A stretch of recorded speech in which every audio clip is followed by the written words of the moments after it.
ایک آدمی نے، ایک کافر تو بعض کتابوں میں ہے امیہ سے، اور بعض میں کسی دوسرے کافر کا نام آیا ہے، اس نے طے کیا، اس نے یہ بات طے کی کہ اگر مہربانی، آپس میں انہوں نے مشورہ کیا، اور دیکھو مشورہ کہاں کیا، حتیم میں، اللہ کے کعبے میں اور ہجر میں، حتیم کے اندر بیٹھ کے مشورہ کیا ہو رہا ہے. اس نے کہا کہ اگر حضور صلی اللہ علیہ وسلم کو تم قتل کر دو نا تو اتنا پیسے دوں گا.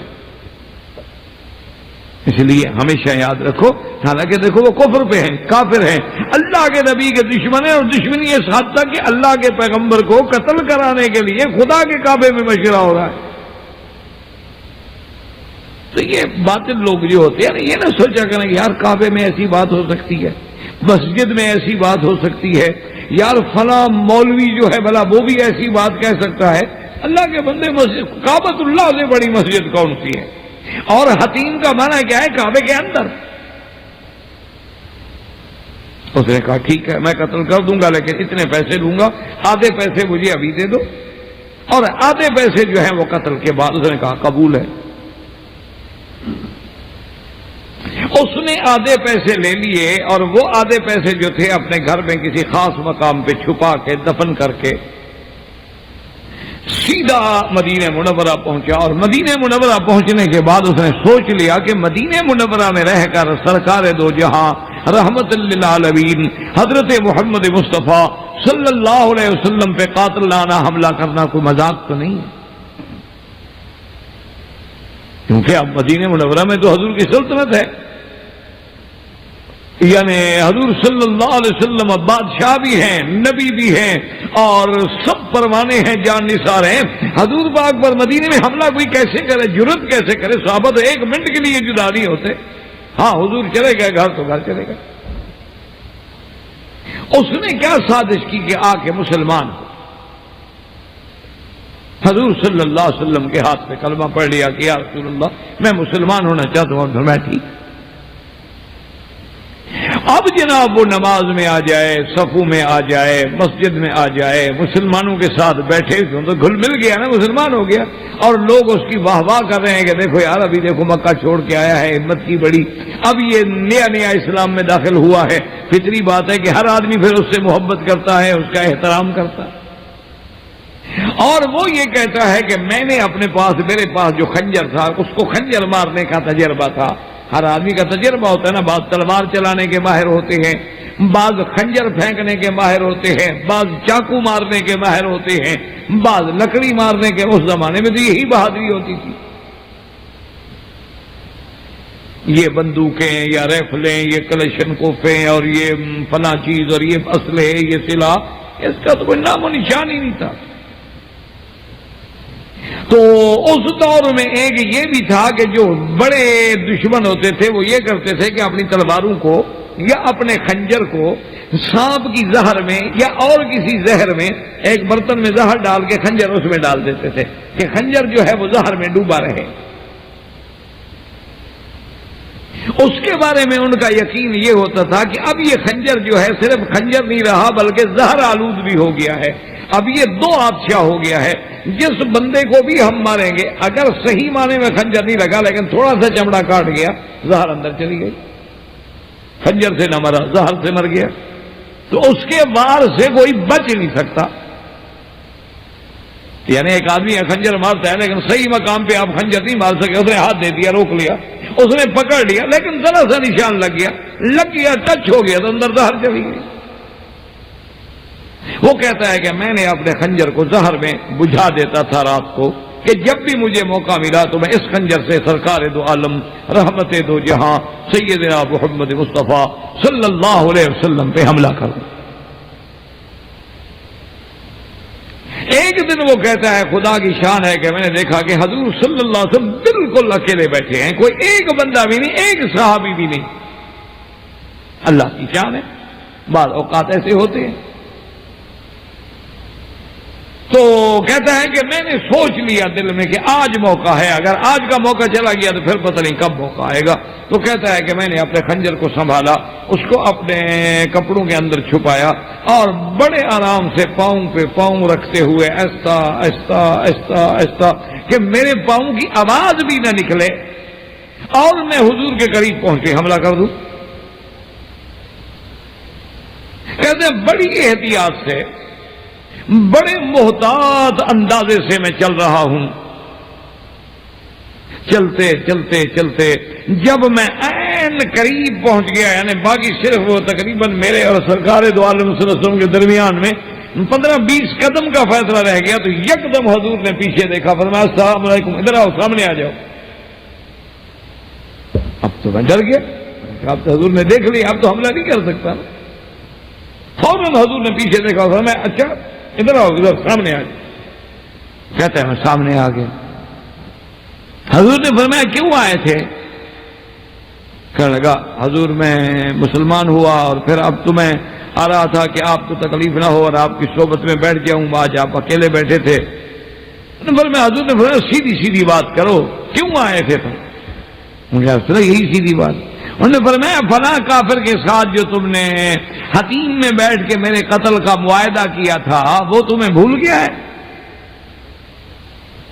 اب اس کے تو بالکل اوسان خطا ہو گئے. حضور نے فرمایا اور تم آدھے پیسے لے کے تم نے فلاں جگہ وہ پیسے چھپائے ہیں، یہ بات ٹھیک ہے؟ اس نے کہا حضور یا رسول اللہ آج تک تو میں منافق تھا، لیکن آج مجھے یقین ہو گیا آپ اللہ کے سچے نبی ہیں، اشہد اللہ الہ الا اللہ واشہد ان محمد رسول اللہ. آج میں سچے دل سے کلمہ پڑھ رہا ہوں. ابھی تک تو میں نے مکر کیا تھا، کیونکہ یہ بات آپ کو کسی نے بتائی. یہ تو میرے اور اس کے درمیان ایک راز ہے، اور یہ بات مکے میں ہے. اس کی فیملی کو بھی پتا نہیں، میری فیملی کو بھی پتا نہیں، لیکن آپ کو کیسے پتا چلا؟ معلوم ہوا کہ آپ اللہ کے رسول ہیں، آپ کو اللہ نے خبر دی. حالانکہ دیکھیں کتنی غیب کی بات ہے، لیکن اللہ نے اپنے نبی پاک کو خبر دی. اور بالکل یعنی اس نے اعتراف کیا کہ جو آپ فرما رہے ہیں بالکل حق ہے. سرکار دو عالم صلی اللہ علیہ وسلم نے اتنی بڑی غیب کی خبر، اتنا بڑا واقعہ کہ جس کا اس کے اپنے اہل و عیال کو بھی پتہ نہیں، لیکن حضور نے بتلا دی. اور یہ بھی بتلا دیا کہ تم لوگوں نے معاہدہ کیا، حتیم میں بیٹھ کے معاہدہ کیا، اتنے پیسے طے کیے اور اتنے پیسے تم نے فلاں جگہ چھپائے ہیں.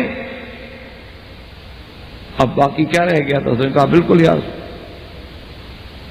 اسی طرح سیدہ عائشہ صدیقہ رضی اللہ تعالی عنہا فرماتی ہیں کہ میرے دل میں جو سیدہ فاطمہ الزہرا رضی اللہ تعالی عنہا کا احترام، اکرام اور عزت تھی، اور کسی کی میرے دل میں اتنی احترام نہیں تھا. کیونکہ بی بی فاطمہ جو ہے، بی بی عائشہ کہتی ہے کہ خدا کی قسم ہے سیدہ فاطمہ عین تصویر تھی محمد رسول اللہ، کہ اگر بی بی فاطمہ پہ نظر پڑے تو حضور نظر آ جائے. اس لیے مجھے محبت تھی بی بی فاطمہ. اور بی بی عائشہ فرماتی ہے کہ واللہ ہے کہ خدا کی قسم ہے کہ بی بی فاطمہ بولنے میں، بیٹھنے میں، اٹھنے میں، چلنے میں بے عین ہی معلوم ہوتا تھا کہ سرکار دو جہاں کی تصویر کیا ہے صلی اللہ علیہ وسلم. تو اس لیے مجھے بی بی فاطمہ سے بڑا پیار تھا. لیکن بی بی عائشہ فرماتی ہیں ایک واقعہ ایسا ہوا کہ میرے دل میں ان کی عظمت شان میں کمی آ گئی کہ سرکار دو عالم کی وفات کی یعنی وقت ہے، مرض الوفات ہے، جس میں سرکار دو جہاں صلی اللہ علیہ وسلم کی وفات ہوئی ہے. اسی بیماری کے دوران میں بی بی فاطمہ آئی، حضور نے اشارہ کیا، بی بی فاطمہ حضور کے قریب ہوئی، تو اس کے بعد جو ہے بی بی فاطمہ فوراً رونے لگی. تھوڑی دیر گزری پھر حضور نے اشارہ کیا. سیدہ فاطمہ الزہرا رضی اللہ تعالی عنہا پھر حضور سرکار دو عالم صلی اللہ علیہ وسلم پہ جھک گئیں، اور حضور نے کوئی بات فرمائی اس کے کان میں تو بی بی فاطمہ ہنسنے لگ گئی. تو بی بی عائشہ فرماتی ہیں کہ میں تو حیران ہو گئی کہ یہ وقت ہے ہنسنے کا، یعنی سرکار دو عالم صلی اللہ علیہ وسلم کی تکلیف کا وقت ہے. اور آپ کی تکلیف کا یہ عالم تھا کہ وہ تکلیف کسی عام انسان کو ہو تو برداشت نہیں کر سکتا. حضور نے فرمایا اوان انقطاع اب ہو رہی، عائشہ میری آنتیں مبارک جو ہیں وہ کٹ رہی ہیں اس زہر کی وجہ سے جو مجھے یہودیہ نے دیا تھا.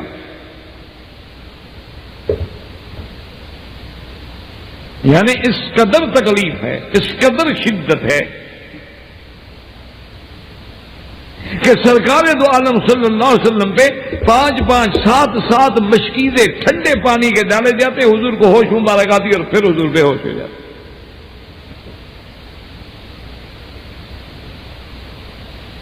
اس قدر تکلیف میں اس وقت میں بی بی فاطمہ کا ہنسنا جو ہے، بی بی عائشہ کہتی ہیں کہ تعجب تو میں تو حیران ہو گئی کہ بی بی فاطمہ یہ ہنسنے کا وقت ہے، سرکار کے جانے کا وقت ہے، جدائی کا وقت ہے، رونے والی بات تو سمجھ آ گئی لیکن ہنسنا کیوں ہے؟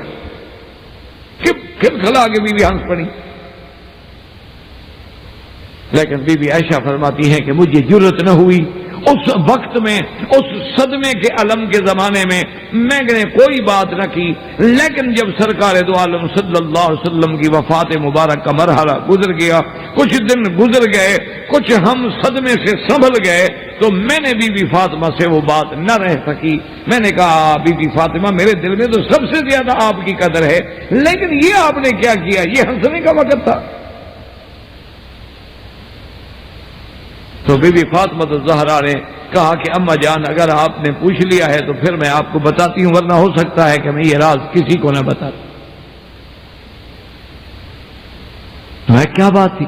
انہوں نے کہا کہ جب سب سے پہلے میں حضور کے قریب ہوئی، سلام کیا، آپ کے سر سینے مبارک پہ جھکی، تو حضور نے مجھے کان میں بتلا دیا کہ فاطمہ اب میرے اللہ کے پاس جانے کا وقت آ گیا، اب میری وفات قریب، اور اللہ تبارک و تعالیٰ کے پاس جانے کا میرا وقت قریب آ چکا ہے.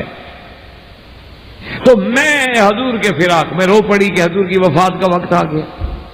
پھر حضور نے دوبارہ مجھے اشارہ کیا، دوبارہ مجھے قریب کیا، تو حضور نے فرمایا کہ فاطمہ تم اس بات پہ خوش نہیں ہو کہ تمام اہل بیت میں سے سب سے پہلے جلدی تو تم میرے پاس آؤ گی، تم مجھے ملو گی.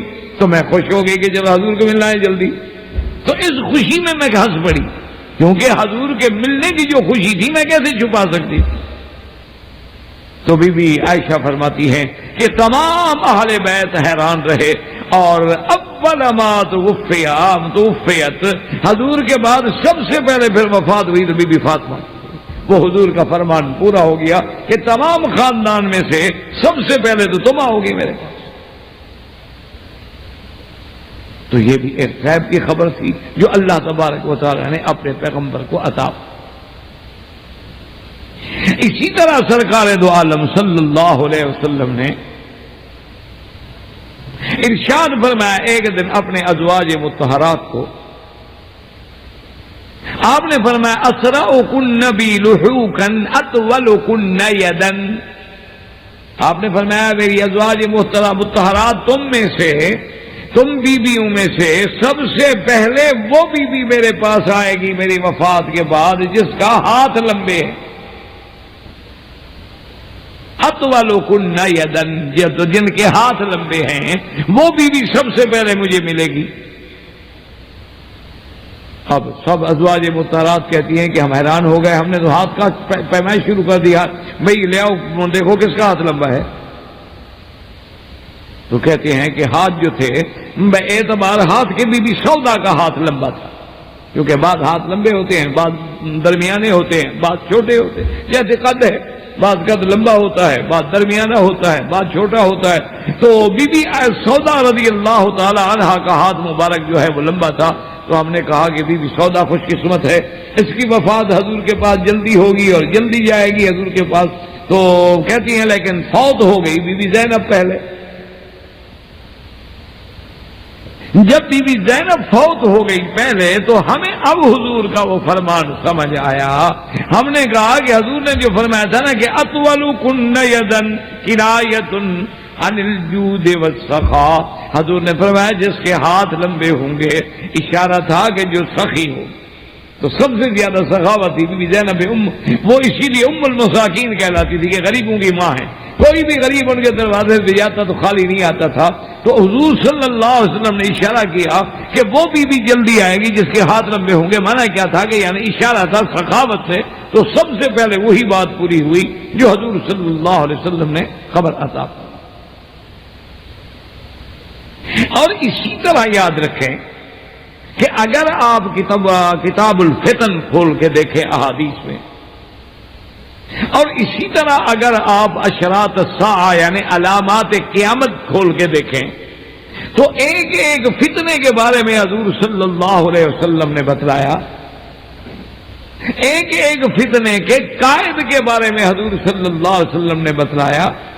ایک ایک قیامت کی علامت کے بارے میں حضور صلی اللہ علیہ وسلم نے بتلایا. علامات صغریٰ کا بتلایا، علامات کبریٰ کا بتلایا، اور عین جیسے خبر دی صادق المصدوق نے بے عین ہی اسی طرح پیش ہے.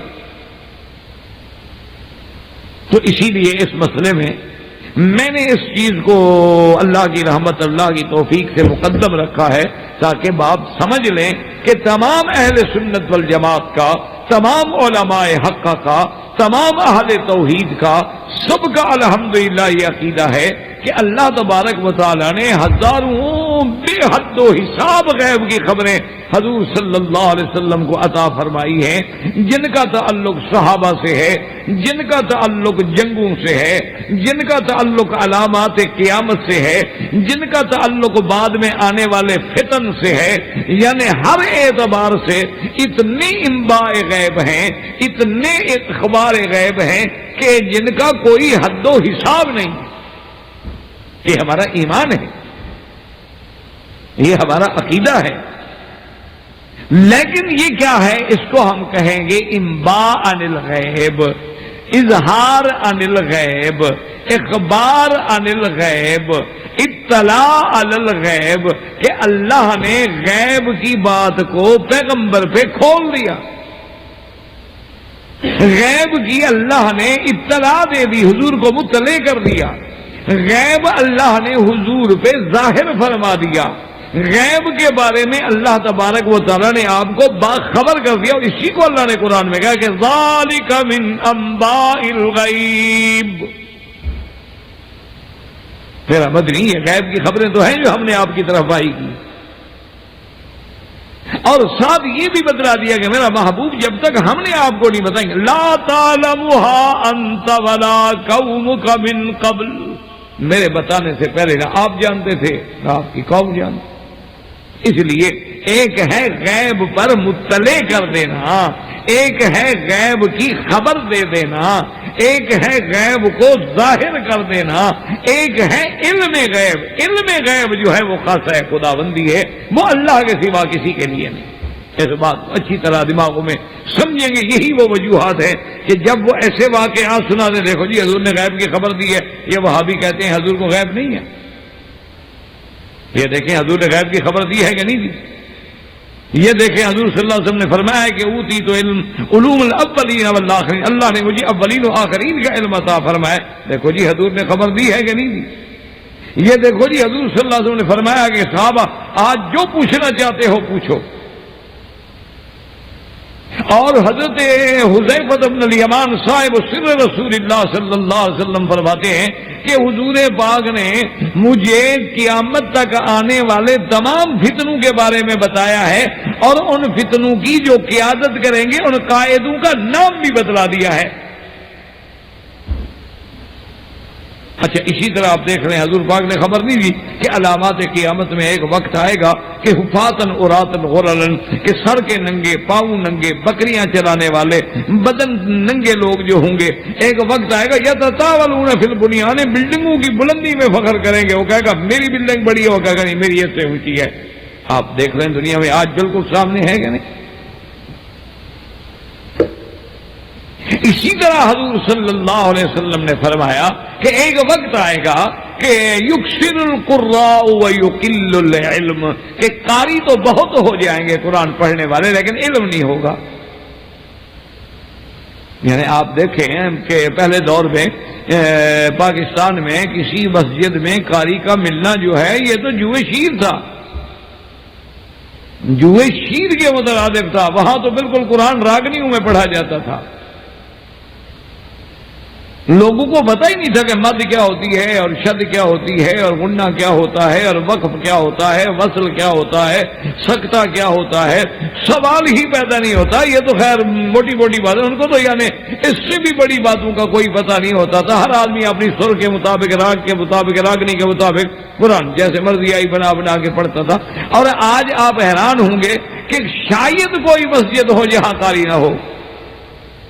یہی حال انڈیا کا ہے، یہی حال بنگلہ دیش کا ہے، یہی حال عرب کا ہے. ایک دور ہوتا تھا کہ یہاں مساجد میں لوگ قرآن شریف لے کے تراویح پڑھاتے تھے، حافظ نہیں ملتے تھے، حافظ نہیں ہوتے تھے. یعنی سرزمین مکہ محبت الوحی، یہاں اللہ کا قرآن اترا ہے، وہاں حافظ نہیں ہوتے تھے. تراویح باقاعدہ قرآن لے کے کھڑے ہیں پڑھا رہے. اور آج اللہ کی رحمت دیکھیں، اللہ کی شان دیکھیں کہ ماشاءاللہ تحفیظ القرآن کا پورے ملک میں اللہ کی رحمت سے جال بچھا ہوا ہے. اور جناب ایسے ایسے قاری اور ایسے ایسے حافظ اور ایسے ایسے نوجوان بچے پیدا ہو رہے ہیں اللہ کی رحمت سے. لیکن کیا حضور کا وہ فرمان سچا ہوا کہ نہیں کہ قاری کثرت سے ہوں گے لیکن علم اٹھ جائے گا؟ اور اسی طرح حضور صلی اللہ علیہ وسلم نے فرما دیا کہ میری امت میں ایک وقت آئے گا کہ جب امین کو تو لوگ خائن سمجھیں گے اور جو خائن ہوں گے وہ امین ہوں گے. دیکھ لیں کہ عین وہی وقت پیش آ رہا ہے کہ نہیں آ رہا کہ آج جو اچھا آدمی ہے، جو دین والا ہے، اس کی زندگی مشکل ہے. یعنی آج اگر کوئی آدمی صحیح معنی میں سنت کے مطابق لباس ہو، سنت کے مطابق داڑھی ہو، پگڑی ہو اور موٹی پنڈلی پہ اس کی چادر ہو اور جناب مسواک ہو، اس کے پاس ہو بالکل عین شرع کے مطابق لباس، لوگ کہیں گے دیکھو جی ماشاءاللہ جو کارٹون جا رہا ہے. اور انگریزی لباس ہو، 3 پیس سوٹ ہو، گلے میں ٹائی ہو، بالکل معلوم ہو کہ بالکل روحانی اولاد ہے انگریزوں کی، تو سمجھا جائے گا کہ وہی بڑا پڑھا لکھا آدمی ہے، موجود آدمی معلوم ہوتا ہے.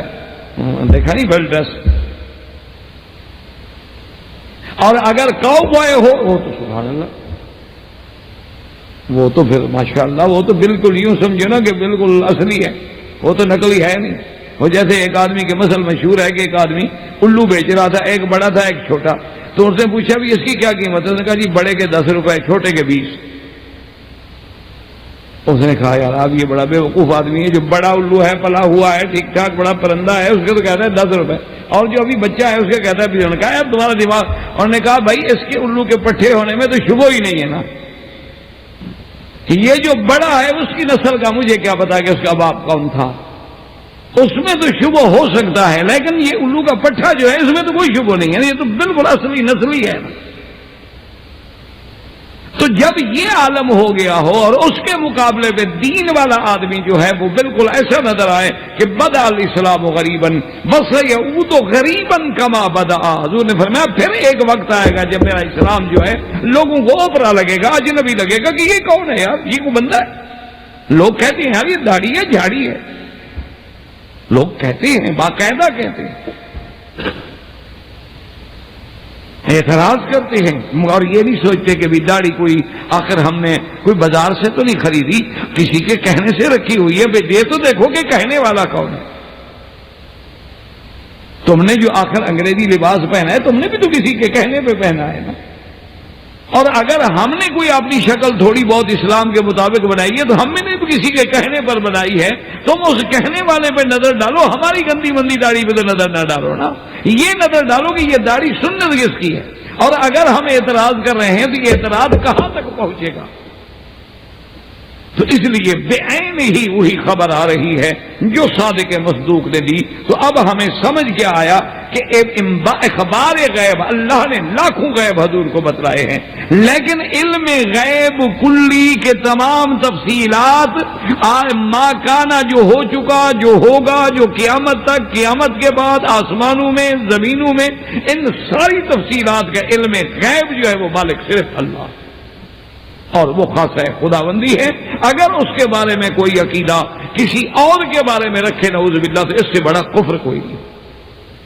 اور یہ میں خود نہیں کہتا بلکہ نجم الرحمان ایک کتاب ہے جو بعض بریلوی علماء کی لکھی ہوئی ہے، اس میں اس نے یہ لکھا ہے کہ ہمارا عقیدہ یہ ہے کہ لا یستقر نطفۃ فی فرج انثی الا وینظر الشیخ الیہا، کہ کسی عورت کے فرج میں نطفہ ٹھہرتا نہیں مگر پیر دیکھ رہا ہوتا. یہ کتاب میں ہے، نجم الرحمان حوالہ یاد رکھ سکتے ہیں آپ، یہ نہیں کہ کسی نے ایسے بات گھڑ لی ہے. یعنی اس سے بڑا علم ہے کوئی؟ کیونکہ وَيَعْلَمُ مَا فِي الْأَرْحَامِ کس کی صفت تھی؟ اللہ کی صفت تھی. انہوں نے وہی صفت اپنے پیر میں رکھی کہ وہ شیخ کیا ہوا جس کو یہ پتہ نہ ہو. وہ کہتے ہیں وہ تو پھر پیر ہوا ہی نا. پیر ہوتا ہی وہ ہے کہ جس کے اوپر کوئی چیز چھپی نہیں ہوتی، حتیٰ لا یستقر النطفۃ، حتیٰ کہ نطفہ قرار نہیں پکڑتا عورت کے فرج میں مگر وہ دیکھ رہا ہوتا ہے. لیکن کتاب لکھنے والے کو اتنا عقل بھی اللہ نے نہیں دیا تھا کہ نطفہ فرج میں نہیں ٹھہرتا، وہ رحم میں ہوتا. یعنی علم تو اللہ نے اتنا دیا تھا، لیکن دعویٰ علم غیب کا کر رہا ہے پیر کے لیے. وہ عقل کرو، نطفہ بھی کبھی اللہ تبارک و تعالی نے یعلم ما فی الارحام هو الذی یصورکم فی الارحام. ارحام جمع رحم کی ہے. تو اس لیے میں نے اس مسئلے پہ زیادہ زور دیا، اور اسی بات کو سمجھیں کہ علم ہو مضاف غیب کی طرف ہو. علم میں غیب یہ خاصہ خدا ہے، اللہ کے سوا کوئی عالم الغیب نہیں، اللہ کے سوا کوئی عالم الغیب والشہادہ نہیں، اللہ کے سوا کوئی عالم ما کان و ما یکون نہیں، اللہ کے سوا کوئی عالم الکلیات والجزیات نہیں، اللہ تبارک و تعالیٰ کے سوا کوئی تمام علوم کائنات کے اگر میرے اللہ کے علم کے مقابلے پہ لے آؤ تو وہ ایک قطرہ بھی دریا کے مقابلے پہ نہیں. اسی لیے حضرت خضر نے فیصلہ کیا کہ آپ سمندر میں کشتی میں بیٹھے ہیں اور ایک چڑیا آگے کشتی کے کنارے پہ بیٹھتی ہے اور وہ چونچ میں پانی لیتی ہے. حضرت خضر نے حضرت موسیٰ علیہ السلام سے پوچھا کہ موسیٰ علیہ السلام ایک بات تو بتلاؤ، هل نقص من ماء البحر شیء، کیا یہ سمندر کے پانی سے، دریا کے پانی سے یہ چڑیا نے جو چونچ میں پانی لیا ہے کوئی پانی کم ہو گیا؟ تو موسیٰ علیہ السلام ہنس پڑے. انہوں نے کہا حضرت خضر یہ کیا کم ہو گیا ہے کہ چڑیا چونچ میں کیا لے جائے گی؟ سمندر سے، دریا سے ایک قطرہ لے بھی جائے تو کیا ہو جائے گا؟ تو حضرت خضر نے فرمایا، اور حضرت خضر کے بارے میں تو ان کا عقیدہ ہے نا کہ تمام اولیاء کا سر چشمہ حضرت علی ہے اور اس کے بعد حضرت خضر ہے. تو حضرت خضر کا فیصلہ سنیں. فرمایا کہ علمی و علمک و علم الخلائق کلھا لا ينقص من علم اللہ. فرمایا کہ موسیٰ علیہ السلام اللہ نے تجھے شریعت کا علم دیا ہے، مجھے تکوینیات کونیات کا علم دیا ہے. میرا علم، تیرا علم، اللہ کی ساری مخلوق کا علم، فرشتوں کا علم، انبیاء کا علم، اولیاء کا، ساری مخلوق. علمی و علمک و علم الخلائق کلھا، ساری مخلوق کا علم. اللہ کے علم سے اتنا کمی بھی نہیں کر سکتے جتنا کمی اس چڑیا نے سمندر کے پانی سے کی ہے. کیوں؟ علماء نے فرمایا کہ ایک قطرے کو دریا سے تو کوئی نسبت ہو سکتی ہے نا، کوئی کمپیوٹر کل نکلا ہے ضرب تقسیم دے کے کوئی نسبت نکال لے، لیکن مخلوق کے علم کو اللہ کے مقابلے پر اللہ کے علم سے کیا نسبت ہو سکتی ہے؟ تو اس لیے ہمیشہ یاد رکھیں کہ عالم الغیب ہونا، عالم الغیب و شہادہ ہونا، اور عالم موجودات معدومات ہونا کہ جو چیز ابھی وجود میں بھی نہیں آئی اس کا بھی علم، جو لوگ ابھی پیدا بھی نہیں ہوئے اس کا علم. اسی لیے فرمایا اول ما خلق اللہ القلم، سب سے پہلے اللہ نے تقدیر کی قلم، اور اس کے بعد اس کو حکم دیا اکتب ما کان وما یکون وما هو کائن الی یوم القیامہ، لکھو جو ہو چکا ہے، جو ہو رہا ہے، جو آئندہ ہوگا قیامت تک. اسی کو لوگ دھوکے میں آ جاتے ہیں نا. وہ کہتے ہیں جی اللہ نے لکھ دیا ہے کہ میں نے ڈاکہ مارنا ہے، اللہ نے لکھ دیا ہے میں نے چوری کرنی ہے، اللہ نے لکھ دیا ہے میں نے زنا کرنا ہے، پھر سزا کس بات کی؟ اسی پہ لوگ جو ہیں وہ بدعقیدگی کا شکار ہو جاتے ہیں. اللہ کے بندے، لکھنے کا معنی یہ نہیں ہے. مثال کے طور پر آپ کی گاڑی میں ایئر کنڈیشن لگا ہوتا ہے، اس پہ دونوں نشان ہوتے ہیں، کول کا بھی ہیٹ کا بھی، کہ بھی اگر آپ نے ٹھنڈا کرنا ہے اس کو کول پہ رکھے اور چلا دے، گاڑی ٹھنڈی ہو جائے گی. لکھا ہوا تو دونوں ہے، ہیٹ بھی لکھا ہے، کول بھی لکھا ہے، لیکن گرمی میں اگر اس کو بہٹا کے ہیٹ پہ رکھ کے چلا دو تو چلانے والے کا قصور ہے، لکھنے والے کا قصور نہیں۔ اللہ نے ہر چیز لکھ دی، کیا مانا جو ہم نے کرنا تھا کہ پیدا ہونے کے بعد جو ہم کریں گے وہ اللہ جانتے تھے، وہ پہلے لکھ دیا۔ یہ نہیں کہ ہمیں زبردستی مجبور کیا کہ تم نعوذ باللہ چوری کرو، چوری ہم نے خود کی، زنا ہم نے خود کیا، برائی ہم نے خود کی، اسی لیے تو سزا ملے گی۔ لہا ما کسبت ولکم ما کسبتم، اللہ فرماتے ہیں میں تمہیں ایسے تو سزا نہیں دے رہا، جزاء بما کانوا یعملون ولکم ما کسبتم بما قدمت ایدیکم، جو تم نے اپنے ہاتھوں سے کما کے آگے بھیجا وہی تمہیں مل رہا ہے، جو تم نے کیا ہے اسی کی تمہیں سزا دے رہا ہوں۔ باقی ہے لکھ دینا، یہ اس کے کمال علم پہ دلالت کرتا ہے کہ ہمارے کرنے سے پہلے ہی اللہ جانتے تھے۔ تو اب انشاءاللہ زندگی باقی اللہ کو منظور ہے تو اگلے درس میں وہ علم غیب اور اس کے لیے اللہ کے قرآن سے اور احادیث مبارکہ سے جو اللہ توفیق دیں گے۔ وما علینا الا البلاغ وآخر دعوانا الحمدللہ رب العالمین۔ برادران اسلام، واجب الاحترام بزرگوں، دوستوں، بھائیوں، عزیز نوجوانوں، عقیدہ مسلم کے دروس کے سلسلے میں مسئلہ علم غیب پہ ہم درس سابق میں کچھ دلائل کا ذکر کر رہے تھے۔ اصل میں یہ مسائل جو ہیں اتنے مہم ہیں، اہم ہیں، دقیق ہیں کہ ان کے لیے تو بہت بڑی وسعت وقت کی ضرورت ہوتی ہے۔ تو آج ہم سب سے پہلے قرآن مقدس کی 2-4 آیات مبارک، ورنہ اللہ کے قرآن میں تو متعدد آیات ہیں جو اس بات پہ دلالت کرتی ہیں کہ علم غیب، علم ما کان و ما یکون اور علم کلی جزئی، تمام تفصیلات، جزئیات، معدومات، موجودات، مخلوقات، قبل الوقوع بعد الوقوع کا عالم جو ہے صرف اللہ تبارک و تعالیٰ کی ذات ہے اور اس میں اس کا کوئی شریک نہیں۔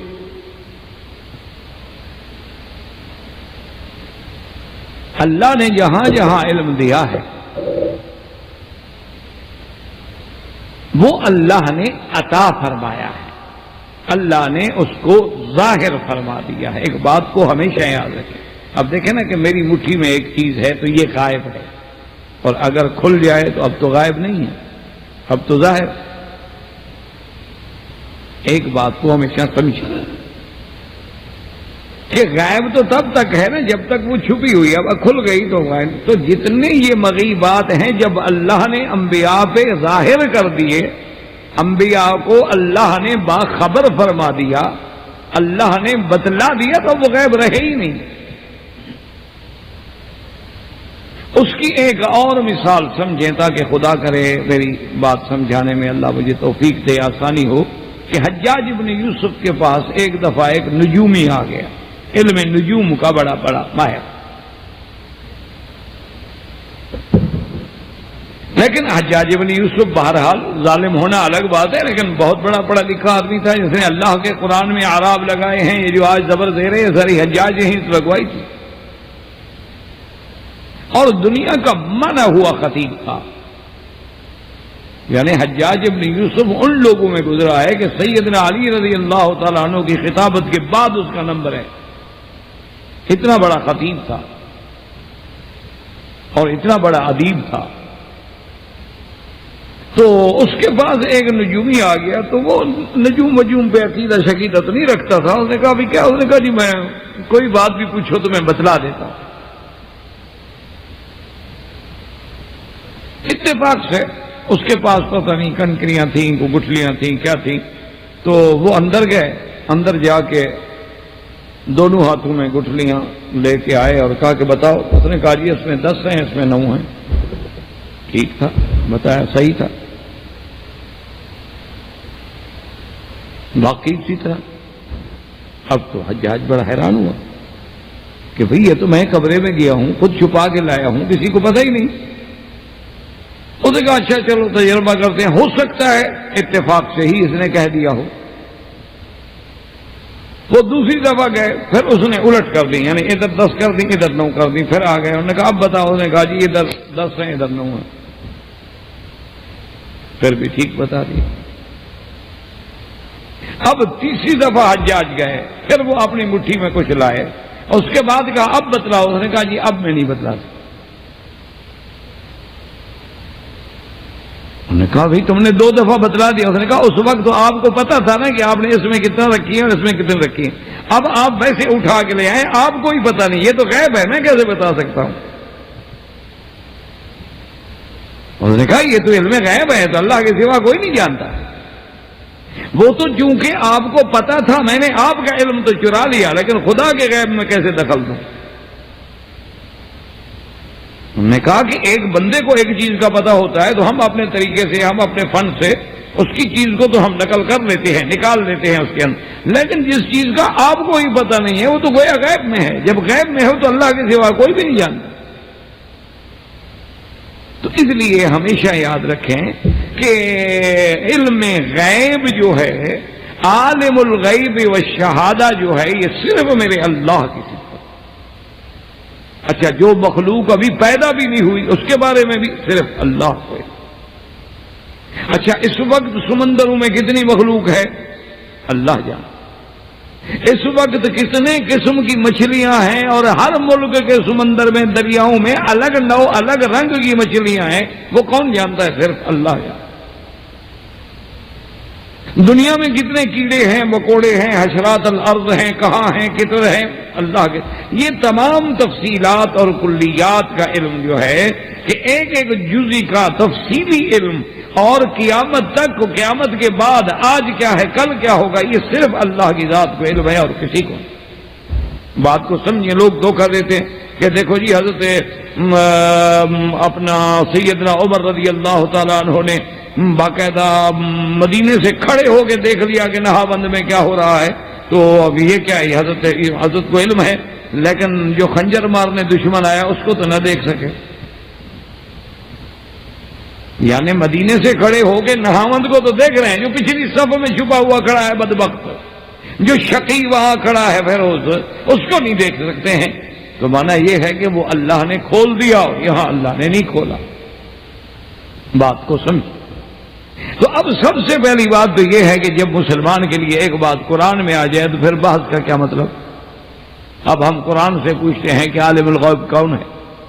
اللہ فرماتے ہیں هو اللہ الذی لا الہ الا هو عالم الغیب والشہادہ هو الرحمن الرحیم، اسی کی ذات ہے جو عالم الغیب والشہادہ ہے۔ اور یاد رکھیں غیب کا معنی یہ نہیں جیسے بعض ہمارے اہل بدعت، بعض جو ہیں شرک کی طرف مائل جماتے ہیں، وہ لوگوں کو دھوکہ دیتے ہیں کہ اللہ تو عالم الغیب ہو ہی نہیں سکتے۔ وہ کہتے ہیں عالم الغیب تو نبی ہوتے ہیں، ولی ہوتے ہیں، خدا تو عالم الغیب نہیں ہوتا۔ وجہ کیوں نہیں ہوتا؟ وہ کہتے ہیں دیکھو خدا کے سامنے تو ہر چیز موجود ہے، ہر چیز حاضر ہے، جب اللہ کے آگے کوئی چیز چھپی ہوئی نہیں ہے تو وہ عالم الغیب کیسے ہیں؟ عالم الغیب تو نبی ہوتے ہیں، ولی ہوتے ہیں، جن سے ہر چیز چھپی ہوئی تھی لیکن پھر وہ جان گئے۔ تو وہ لوگوں کو اس طرح اچھا، اور آگے لوگ ہوتے ہیں بیچارے سادہ ذہن کے، وہ کہتے ہیں جی سبحان اللہ ماشاء اللہ، یہ دیکھیں نا یہ مولوی صاحب ماشاء اللہ پہنچے ہوئے ہیں، انہوں نے جو تفسیر کی ہے 1400 سال میں کسی نے نہیں کی، باقی ہم بھی مانتے ہیں کہ 1400 سال میں کسی نے کی بھی ہے تو جہنمی ہے، کیونکہ تفسیر تو وہی معتبر ہے نا جو 1400 سال سے آ رہی ہو۔ جو 1400 سال سے کسی نے نہ کی ہو تو صاف ظاہر ہے کہ تفسیر بھی رائے ہے، اور تفسیر بھی رائے کرنے والا جہنمی ہے۔ تو اصل بات سمجھیں کہ عالم الغیب والشہادت، علماء نے مسئلہ حل کر دیا کہ اللہ کو عالم الغیب کیوں کہتے ہیں کہ ما غاب عن العباد، کہ جو چیزیں بندوں سے چھپی ہوئی ہیں ان کے جاننے والا۔ اللہ کے آگے تو کچھ نہیں چھپا ہوا، اللہ کے آگے تو ہر چیز ظاہر ہے، واضح ہے، باہر ہے، اس کے آگے تو جو زمین کے نیچے ہے وہ بھی موجود ہے، جو زمین کے اوپر ہے وہ بھی موجود ہے، لیکن جو ہم سے چھپا ہے تو غیب ہے، اس کے جاننے والا کون ہے؟ اللہ۔ اس لیے فرمایا عالم الغیب والشہادہ. اور دوسری آیت میں فرماتے ہیں میرا بدری اعلان کر دیں قل لا یعلم من فی السماوات والارض الغیب الا اللہ. اللہ نے فرمایا میرے محبوب اعلان کر دو آسمانوں میں زمینوں میں کوئی غیب دان نہیں، کوئی غیب کے جاننے والا نہیں مگر اللہ تبارک و تعالی. وما یشعرون ایان یبعثون. اور جو پیر مزاروں میں ہیں اپنے قبروں میں ہیں ان کو جو تم فریادیں سنا رہے ہو اور سمجھ رہے ہو کہ ان کو علم غیب حاصل ہے، اللہ نے فرمایا ان کو تو یہ بھی پتہ نہیں کہ خود قبروں سے کب اٹھائے جائیں گے، ان کو تو اپنا پتہ نہیں، تیرا پتہ کیسے ہوگا؟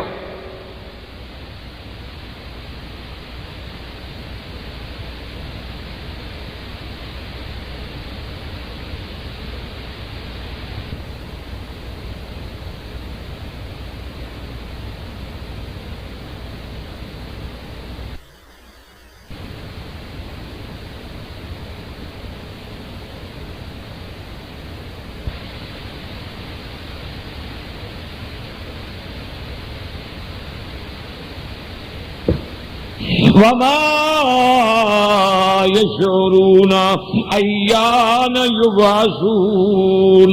یہ دو آیتیں اسی جگہ اللہ فرماتے ہیں يسألك الناس عن الساعة قل إنما علمها عند الله وما يدريك لعل الساعة تكون قريبا.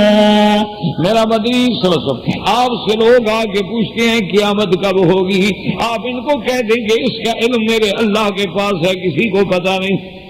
علامات کا پتہ تو ہے، نشانیوں کا پتہ تو ہے، لیکن کون سا دن ہوگا، کون سا مہینہ ہوگا، کون سی گھڑی کوئی نہیں جانتا.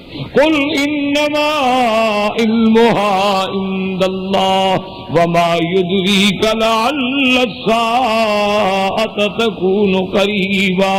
اور میرا بدری آپ کو کیا پتہ ہو سکتا ہے کہ قیامت قریب ہو، لیکن قیامت کی تعیین کا علم جو ہے، ویسے تو حضور نے فرمایا جمعہ کے دن قیامت ہوگی، لیکن وہ جمعہ کون سا ہوگا، کس مہینے کا ہوگا، کس سال میں ہوگا، لا یعلمها الا اللہ. اچھا اسی طرح اور آیت میں دیکھیں اللہ نے فرمایا یسألونک عن الساعة ایان مرساها فیما انت من ذکراها الى ربک منتہاها. میرا مدنی آپ سے پوچھتے ہیں کہ قیامت کب ہوگی، آپ ان کو بتا دیں کہ مجھے کیا پتا ہے. قیامت کی انتہا کا، قیامت کی تعیین کا علم جو ہے وہ اللہ تبارک و تعالیٰ کے سوا کسی کو نہیں. اور آیت میں فرمایا یسألونک عن الساعة، قیامت کے بارے میں پوچھتے ہیں، میرا نبی فرما دیں لا یجلیھا لوقتها الا هو، وہ کبھی نہیں کھلے گی، کوئی نہیں جانتا، کوئی نہیں ظاہر کر سکتا مگر اللہ تبارک و تعالیٰ کی ذات ظاہر کر سکتی ہے. اور اسی طرح اللہ نے فرمایا میرا بدی اعلان کر دے قل لا أملك لنفسي نفعا ولا ضرا إلا ما شاء الله ولو كنت أعلم الغيب لاستكثرت من الخير وما مسني السوء إن أنا إلا نذير وبشير لقوم يؤمنون. میرا بدری اعلان کر دو کہ لوگوں میں تو اپنے نفع نقصان کا بھی مالک نہیں ہوں مگر جو اللہ تبارک و تعالیٰ چاہے. اور نہ میں عالم الغیب ہوں نہ میں علم غیب کا دعوے دار ہوں.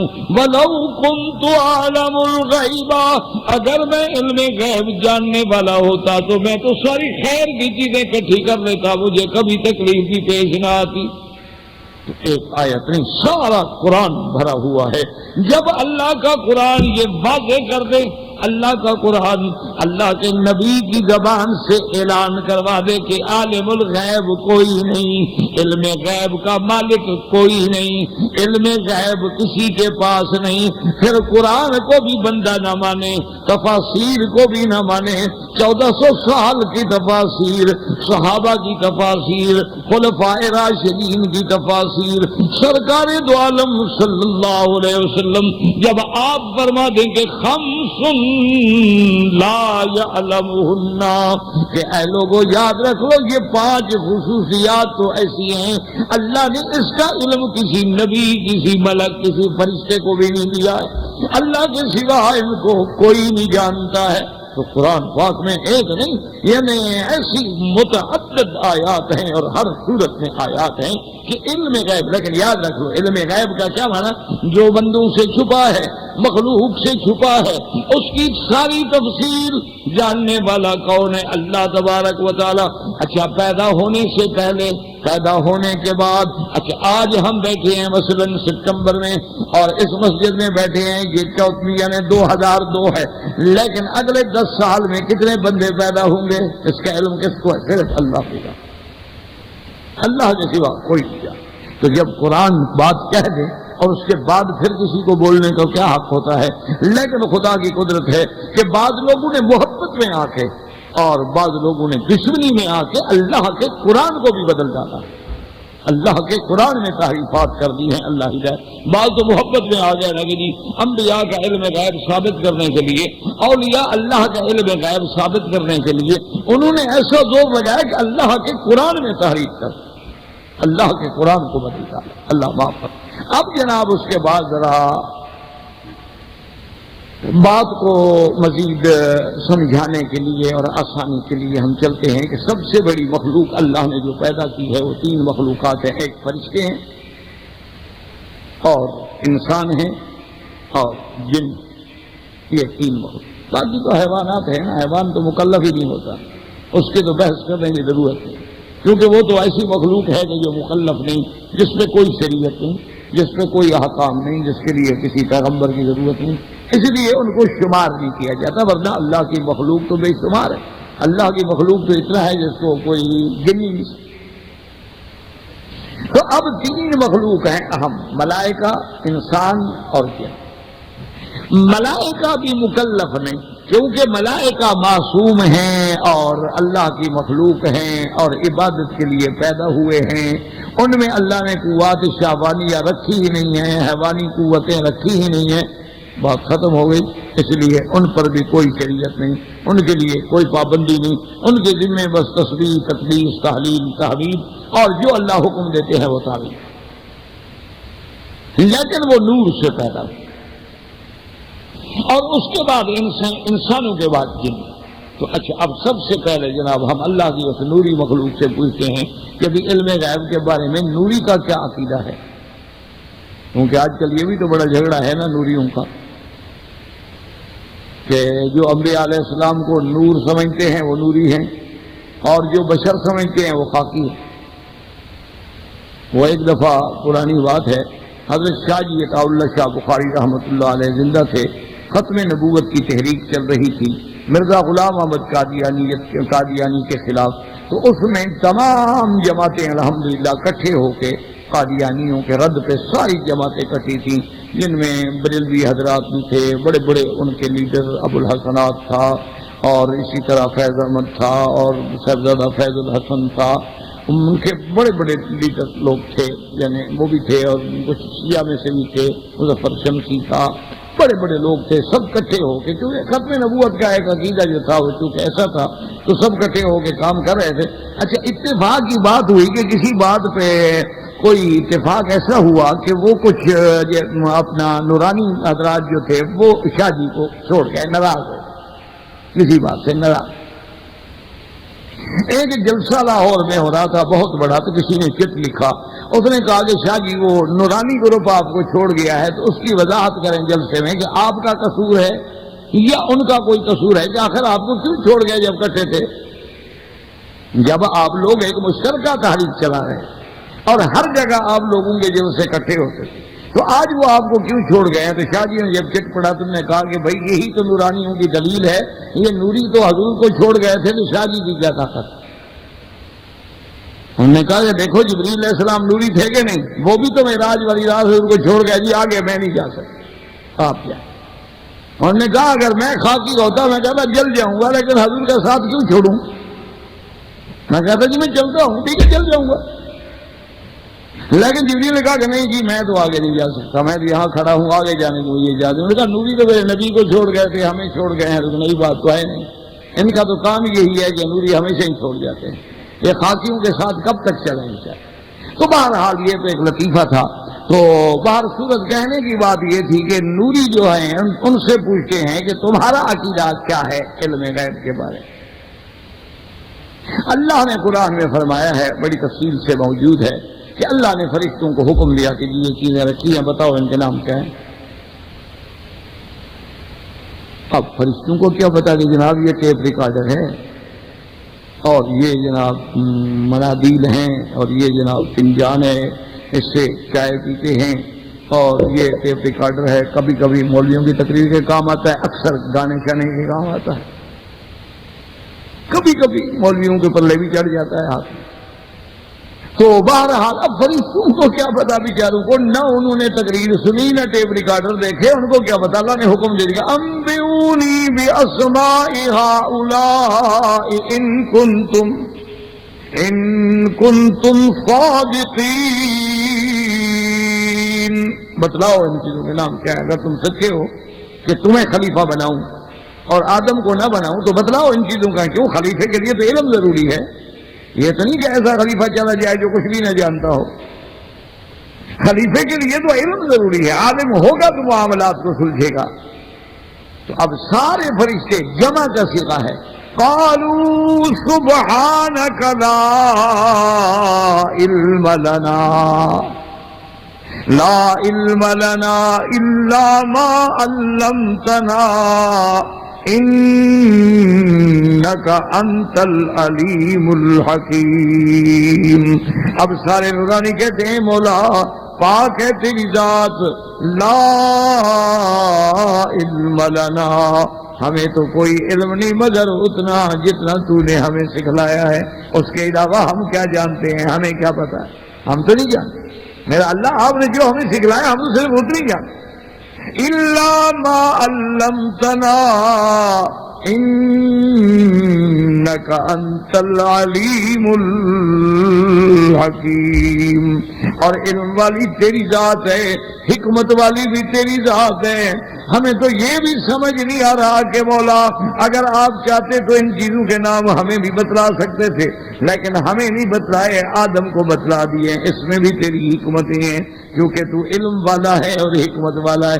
اب دیکھو کہ سارے نوریوں نے بالاتفاق اقرار کیا کہ ان کو اتنا علم ہے جتنا اللہ دیتے ہیں، جو اللہ نہ دیں وہ علم نہیں ہے۔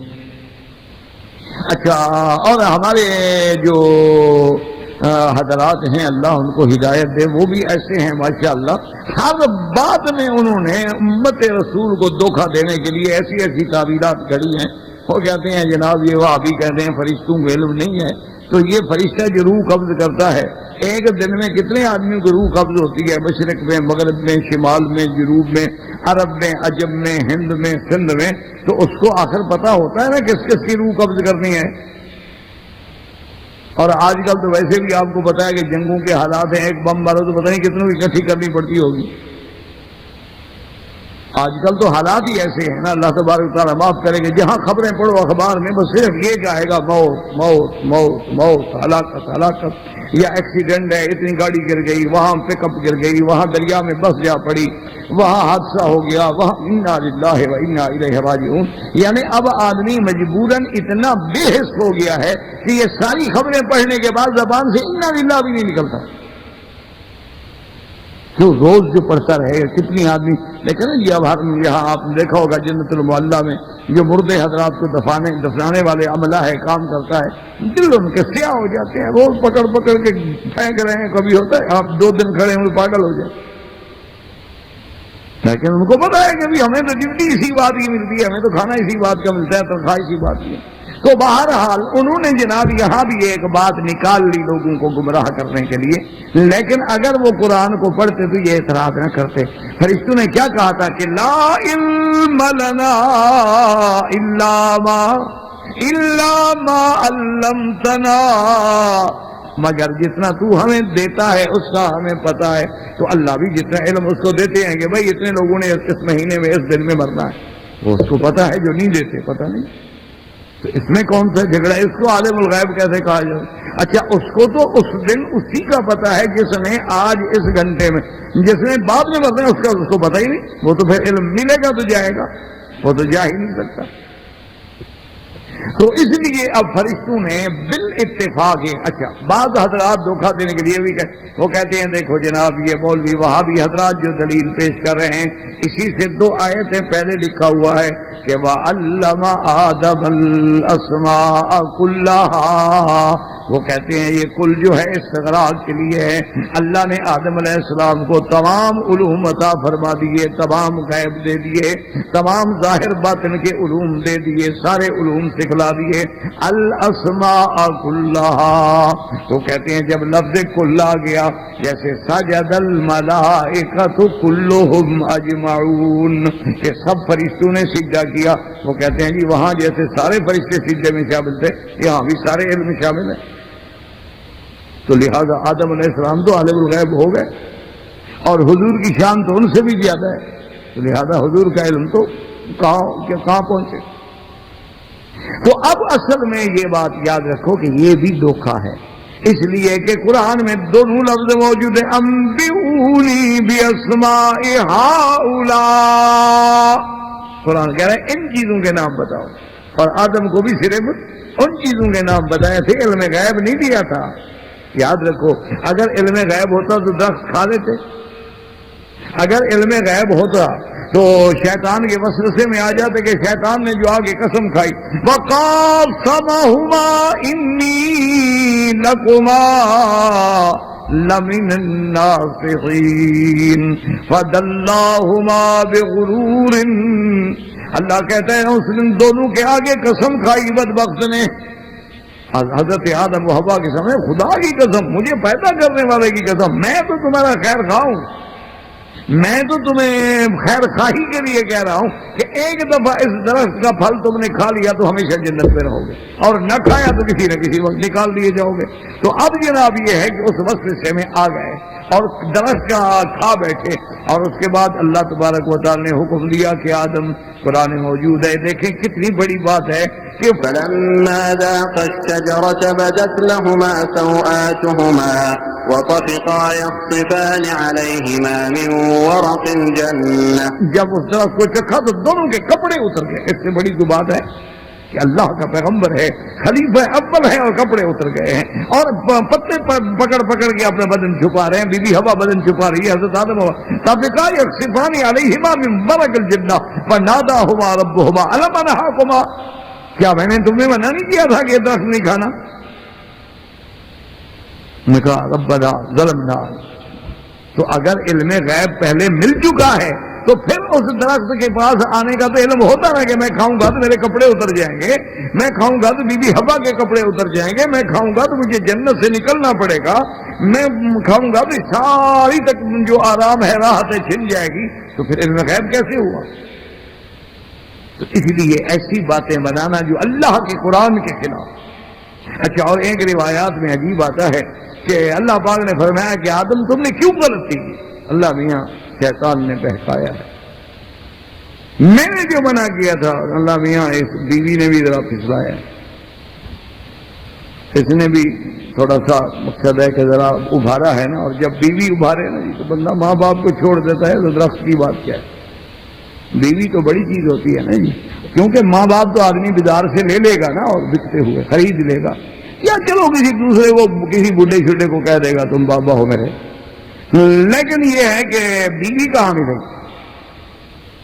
تو انہوں نے کہا اللہ میاں یہ مجھے تو ہوا نے بھی پھسلایا، اس نے بھی کہا تھا کہ کھا لیتے ہیں کوئی بات نہیں، بڑا اچھا ہوگا، رہنا ہے، مزے کریں گے، یہاں رہیں گے ہمیشہ۔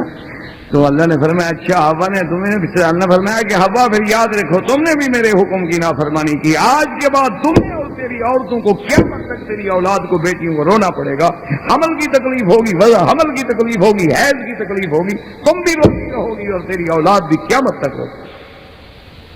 اس لیے اللہ نے عورتوں کو یہ سزا رکھی کہ اچھا میرے نبی کو غلط مشورہ دیتی ہو، ورنہ اللہ تو قادر ہے نا بغیر حیض کے بغیر حمل کے اولاد ہو جائے، جنت میں نہیں ہوگی۔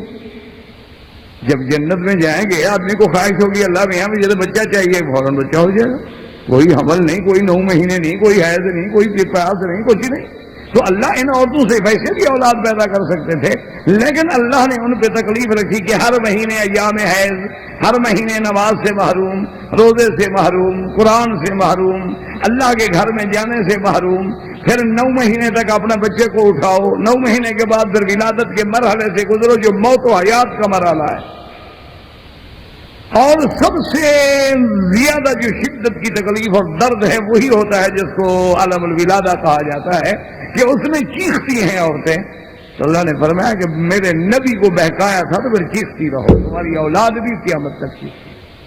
تو اس لیے مستدرک نے ایک روایت یہ بھی نقل کی ہے کہ بی بی حوا پر بھی یہ اللہ، اور حضور پاک نے بھی فرمایا ایک صحیح حدیث میں، حتیٰ کہ بخاری میں بھی ہے، کہ لو لم تخن حوا، اگر بی بی حوا خیانت نہ کرتی تو اس کی بیٹیاں بھی قیامت تک خیانت نہ کرتی. کہ بی بی حوا نے خیانت کی نا، اپنے خاوند کو دھوکہ دیا، ایک غلط بات کا مشورہ دیا.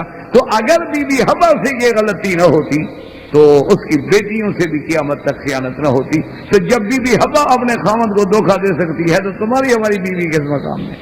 اس نے تو لازمن دینا ہے، سوال ہی پیدا نہیں ہوتا.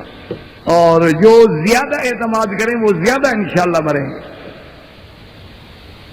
بالکل انشاءاللہ. جیسے یہ علامات قیامت ہیں. حضور نے فرمایا کہ یاد رکھو اس وقت قیامت قریب سمجھنا کہ جب امورکم الی نسائکم فبطن الارض خیر من ظہرها، جب تمہارے امور عورتوں کے سپرد ہو جائیں، حضور نے فرمایا کہ پھر قبر میں مر کے دفن ہو جانا بہتر ہے زمین پہ زندہ رہنے سے. اور آج ایمان سے بچے ہیں، سارے امور عورتوں کے ہاتھ میں ہیں کہ نہیں؟ اب تو جناب پی ایم بھی وہی بنتی ہیں اور سی ایم بھی وہی بنتی ہیں، اور ہمارے گھر کا ہوم منسٹر تو ہے ہی ہے. یقین فرمائے جناب، بڑے سے بڑا بزرگ ہو، مولوی ہو، پہنچا ہوا ہو نا، بیوی کہہ دے بس ختم، فی امان اللہ. مولوی صاحب کی ہوا بھی گئی، اس کا کہنا نہ پیر ٹالے نہ آدم نہ ٹال سکا تو پھر ہم کیسے ٹال سکتے ہیں؟ آدم علیہ السلام تو خلیفۃ اللہ فی الارض ہے، وہ نہیں ٹال.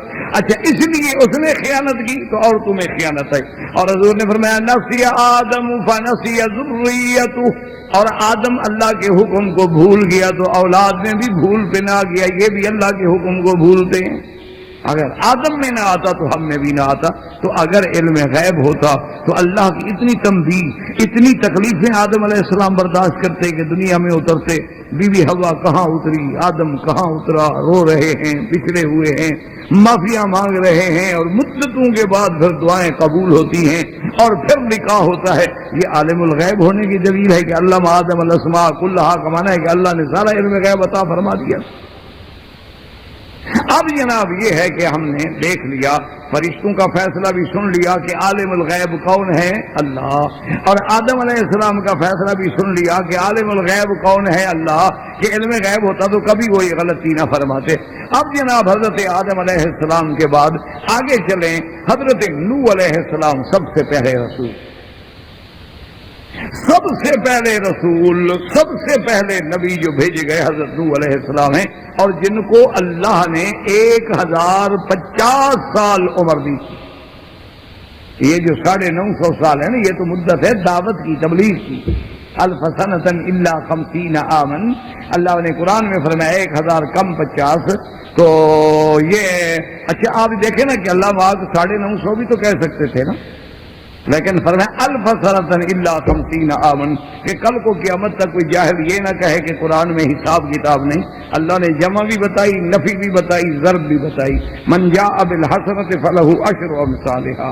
اور اسی طرح اللہ تبارک و تعالی نے فرمایا ان یکم منکم 20 صابرون یغلبوا 200 وَإِن يَكُن مِّنكُمْ أَلْفٌ يَغْلِبُوا أَلْفَيْنِ بِإِذْنِ اللَّهِ. اور اسی طرح اللہ تبارک و تعالی نے فرمایا کہ فی کل سنبلۃ 100 حبہ، اور فرمایا 700 ضعف. تو اللہ نے ساری چیزیں قرآن میں بیان کر دی ہیں. بات یہ ہے کہ سمجھنے والا ہو اور اس علوم کو حاصل کرنے والا ہو کہ ضرب بھی موجود، تقسیم بھی موجود، نفی بھی موجود، عدد بھی موجود، احاد بھی موجود، میعاد بھی موجود، الوف بھی موجود. اور کون سا حساب ہے باقی جو نہیں رہا؟ تو لیکن ضروری بات یہ ہے کہ قرآن کو کوئی آدمی غور سے، تدبر سے، تفکر سے، تو تفصیل لکل شیء، اللہ نے ہر چیز کھول کے بیان کر دی. اب جناب نوح علیہ السلام کا واقعہ بڑا مشہور ہے، کیونکہ اب ایسا انشاءاللہ کریں گے کہ ہم واقعات سے ایسے سرسری گزرتے چلے جائیں گے، ورنہ تو یہ سلسلہ تو پھر اگلے سال تک جاری رکھنا پڑے گا انشاءاللہ۔ تو بہرحال اب یہ ہے کہ نوح علیہ السلام نے اپنے بیٹے کے لیے بخشش مانگ لی، اللہ ناراض ہو گیا۔ انہوں نے کیا کہا، ان ابنی من اہلی و ان وعدک الحق، میرا اللہ میرا بیٹا ہے، آپ کا پکا وعدہ ہے اور میرا بیٹا میرے سامنے ڈوب رہا ہے۔ قال يا نوح إنه ليس من أهلك إنه عمل غير صالح فلا تسألني ما ليس لك به علم إني أعظك أن تكون من الجاهلين۔ اللہ نے فرمایا نوح یہ تمہارا بیٹا نہیں، تمہارے خاندان سے نہیں، کیونکہ اس کے عمل نہیں ملتے۔ بات تو اعمال پہ ہے، بات یہ تھوڑی ہے کہ کوئی کس کے گھر میں پیدا ہوا ہے۔ اور فلا تسألني ما ليس لك به علم، اور جس بات کا علم نہ ہو آئندہ سوال نہ کرنا۔ اب اللہ فرماتے جس بات کا آپ کو علم نہ ہو آئندہ مجھ سے، انی اعظک ان تکون من الجاہلین۔ اچھا پیغمبر کیا کہتا ہے، قال رب انی اعوذ بک ان اسألک ما لیس لی بہ علم۔ یا اللہ میں پناہ مانگتا ہوں، میں پھر کبھی غلطی، میں پھر کبھی سوال نہیں کروں گا جس کا مجھے علم نہ ہو۔ اللہ فرماتے ہیں تجھے علم نہیں، پیغمبر کہتے ہیں ہاں جس کا مجھے علم نہیں ہوگا میں نہیں مانگوں۔ تو صاف واضح ہو گیا کہ نوح علیہ السلام کو بھی علم غیب نہیں ہے، اگر علم غیب ہوتا تو بیٹے کے لیے مانگتے ہی۔ اچھا لیکن یہاں بھی دوستوں نے نہیں چھوڑا، انہوں نے کہا کہ جناب یہ تو وہابی ایسے کہہ دیتے ہیں نا، قرآن پاک میں موجود ہے آدم علیہ السلام سے نوح علیہ السلام کو تو علم غیب تھا، ان کو تو یہ بھی پتا تھا کہ آئندہ اولادیں کیسے پیدا ہوں گی، اور ارحام کا بھی علم تھا، اور یعلم ما فی الارحام کا بھی علم ہے، اور ما تکسب فی غد کا بھی علم ہے۔ اچھا جی وہ کہاں ہے؟ انہوں نے کہا جی قرآن شریف میں۔ انہوں نے کہ حضرت آدم حضرت نوح دعا کر رہے تھے نا کہ رب لا تذر علی الارض من الکافرین دیارا انک ان تذرهم یضلوا عبادک ولا یلدوا الا فاجرا کفارا۔ اللہ کا نبی دعا مانگ رہے کہ اللہ اب زمین پہ کسی کافر کا گھر نہ رہے، اور میرا اللہ اگر آپ نے ان کو چھوڑ دیا انتظرہم تو یہ تیرے بندوں کو گمراہ کریں گے، ولا یلدوا اور نہیں جینیں گے بلکہ ان کی اولادیں بھی کافر ہوں گی۔ کہتے ہیں کہ جناب علم ہے نا کہ اگر یہ رہیں گے تو تیری قوم تیری بندوں کو گمراہ کریں گے، تو یہ اگلے زمانے میں ہوگا نا، دل میں غیب ہوا، اور یہ نہیں جینیں گے مگر کافر تھے۔ ان کو جننے کا بھی نبی کو علم ہے کہ ان کے ارحام میں کافر پیدا ہوں گے، مسلمان پیدا نہیں ہو سکتے، تو یعلم ما فی الارحام کا بھی علم حاصل ہو گیا۔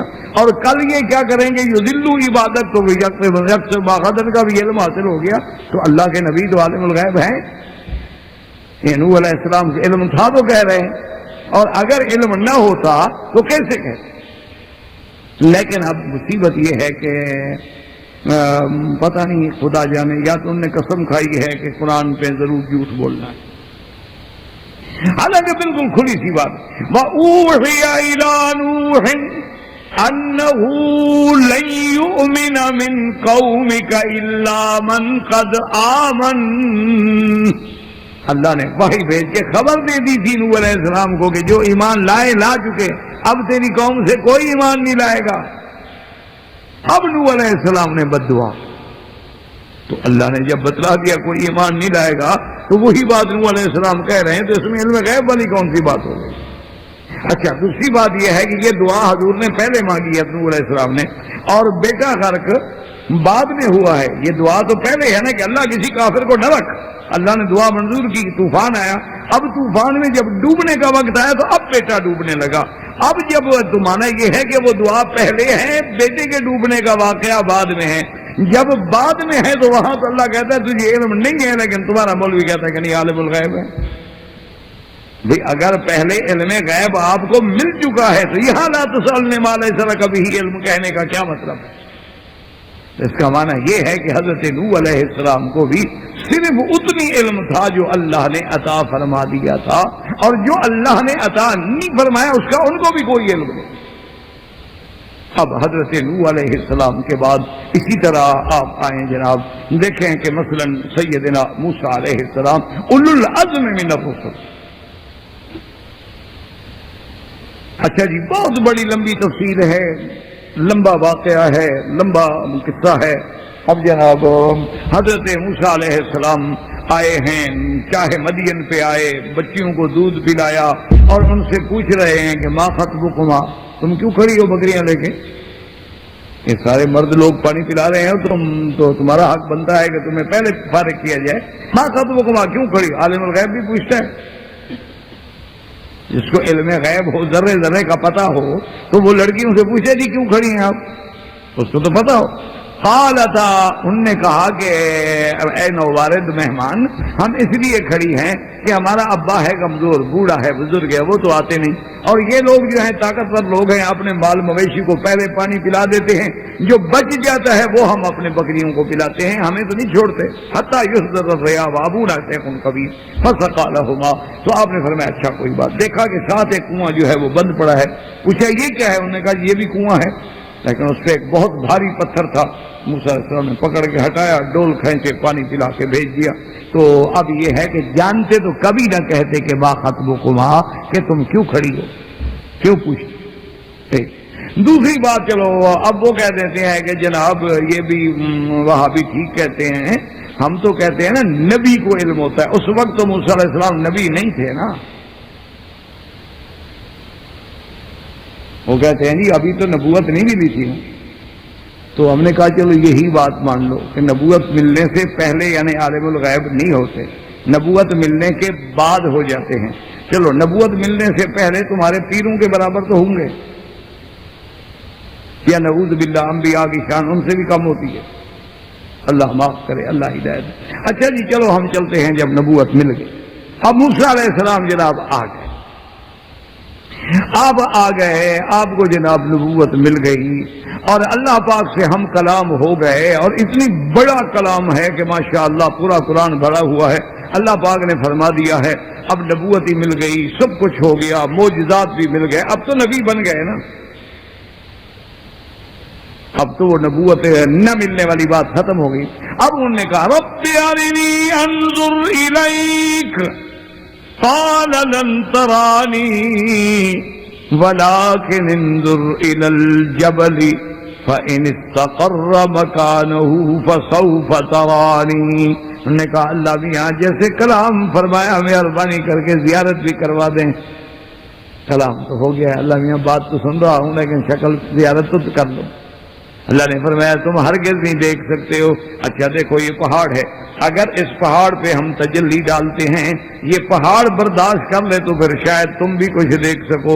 فلما تجلی ربہ للجبل جعلہ دکا وخر موسیٰ صعقا فلما افاق قال سبحانک تبت الیک. اللہ نے جب پہاڑ پہ تجلی ڈالی موسیٰ علیہ السلام بے ہوش ہو گئے. اب جب ہوش ہے تو کہا میرا اللہ میری توبہ، پھر میں سوال نہیں کروں گا. تو اب اگر علم غیب ہے، جانتے ہیں کہ میں سوال کروں گا تو اللہ ناراض ہو جائیں گے، تنبیہ ہو جائے گی. اب تو نبوت مل چکی ہے نا، اب تو سوال نہ کرتے. لیکن معلوم ہوا کہ علم غیب نہیں ہے. چلا اور آگے چلیں. حضرت موسیٰ علیہ السلام آ گئے کوہ طور پہ. اللہ تبارک و تعالیٰ نے اس میقات پہ آپ کو تورات عطا فرما دی. سامری نے پیچھے قوم کو گمراہ کر دیا، قوم بچڑے کی عبادت میں لگ گئی. حضرت موسیٰ علیہ السلام آئے، آتے ہی جناب الکل الواح، اور جناب تورات کی وہ تختیں مبارک جو تھی نا وہ بھی غصے میں پھینک دی. اللہ کی کتاب، جلالی پیغمبر ہے نا، جلال ہے، اور جناب اس کو بھی اور پکڑا بھائی کے سر بالوں سے اور داڑھی سے. اب بھائی رو رہے ہیں. حضرت لا تاخذ بلحیتی ولا براسی.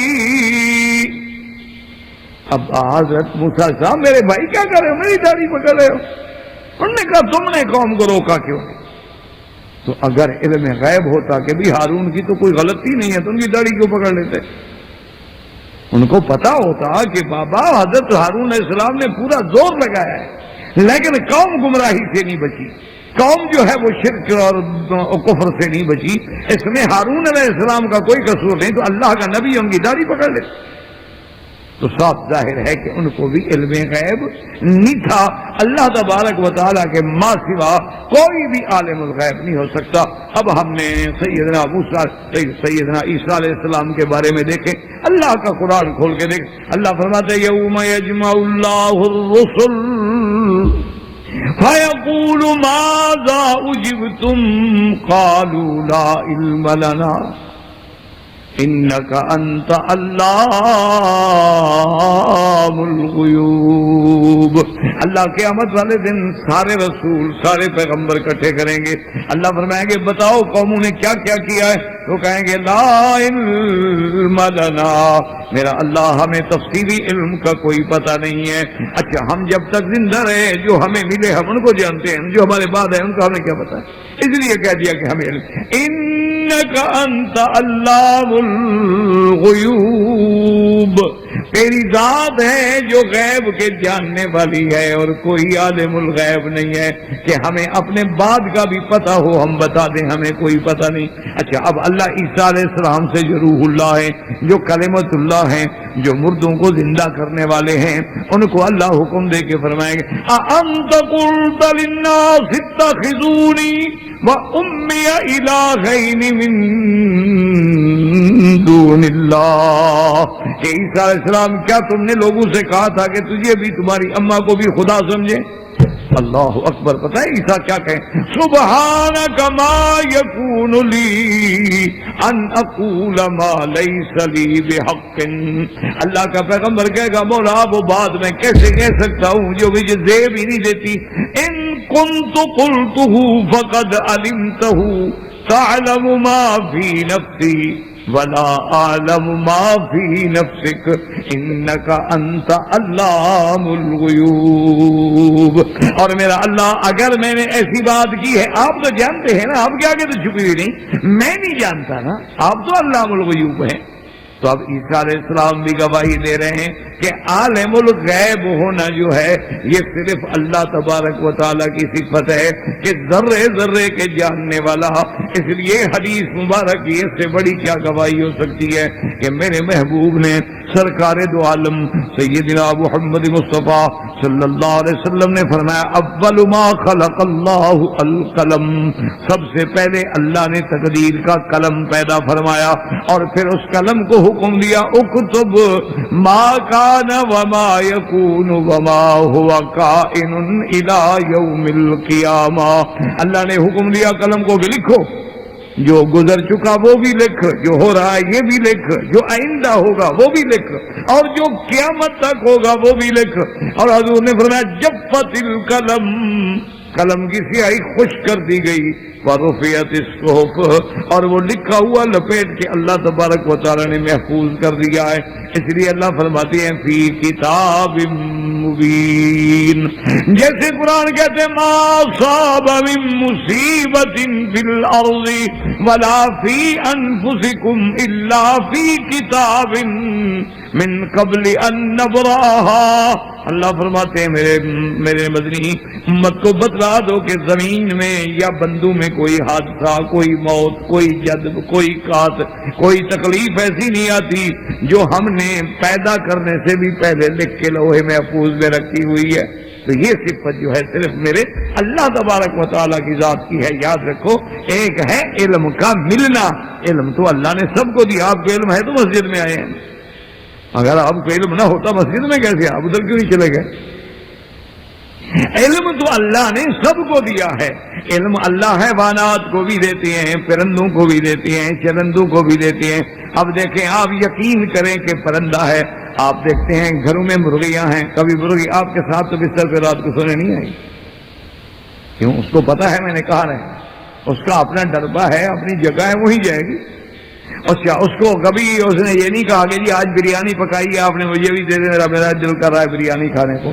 اس نے وہی کھانا ہے جو اس کو اللہ نے سکھایا. جانور نے وہی کھانا ہے جو اللہ نے سکھایا, شیر نے وہی کھانا ہے جو اللہ نے سکھایا ہے, لومڑی نے وہی کھانا ہے جو اللہ نے سکھایا ہے, گیدڑ نے وہی کھانا ہے جو اللہ نے سکھایا. سب کو علم دیا ہے, تم نے یہ کھانا ہے.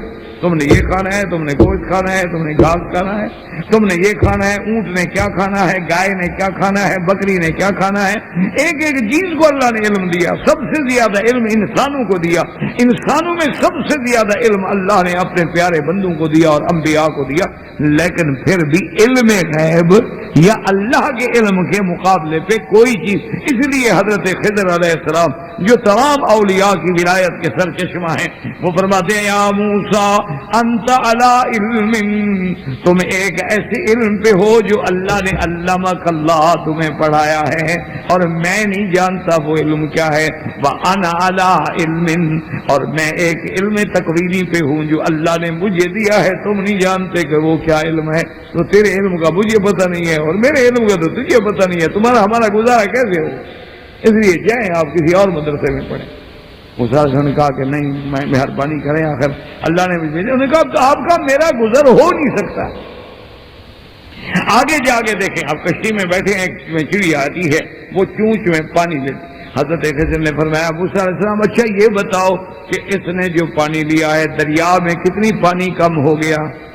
موسیٰ علیہ السلام ہنس پڑے. انہوں نے کہا حضرت کمال کر رہے ہیں، ایک چڑیا نے چونچ میں پانی 2 قطرے لیا ہوگا، ایک دریا سے جو 2 قطرے لے لو بلا دریا کا کیا بگڑتا ہے؟ تو فرمایا علمی و علمک و علم الخلائق کلھا، یاد رکھو کہ میرا علم، تیرا علم، ساری مخلوق کا علم اللہ کے علم سے اتنی بھی کمی نہیں کر سکتے. تو آپ اندازہ فرمائیں کہ اللہ کا علم کیا ہوگا. تو ہمیشہ اپنے عقیدوں کو صاف رکھیں کہ عالم الغیب والشہادہ، ذرے ذرے کا علم، علم محیط، علم کامل، علم ما کانا وما یکون وما ہوا کائن الی یوم القیامہ، یہ صرف میرے اللہ کی صفت ہے اور کسی کی صفت.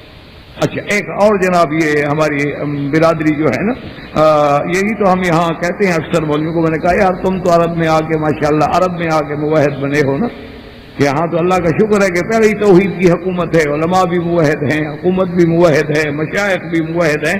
یہاں تو موحد بننا مشکل نہیں ہے. توحید کا پتہ تو لگتا ہے کہ ہمارے ملک میں جا کے توحید بیان کرو، پھر پتہ لگے کہ کتنا موحد ہو. پھر سمجھ آتا ہے کہ ہاں واقعی یہ بندہ موحد ہے، عقیدہ توحید پہ اس نے مار کھائی ہے، پھر پتہ لگے گا نا.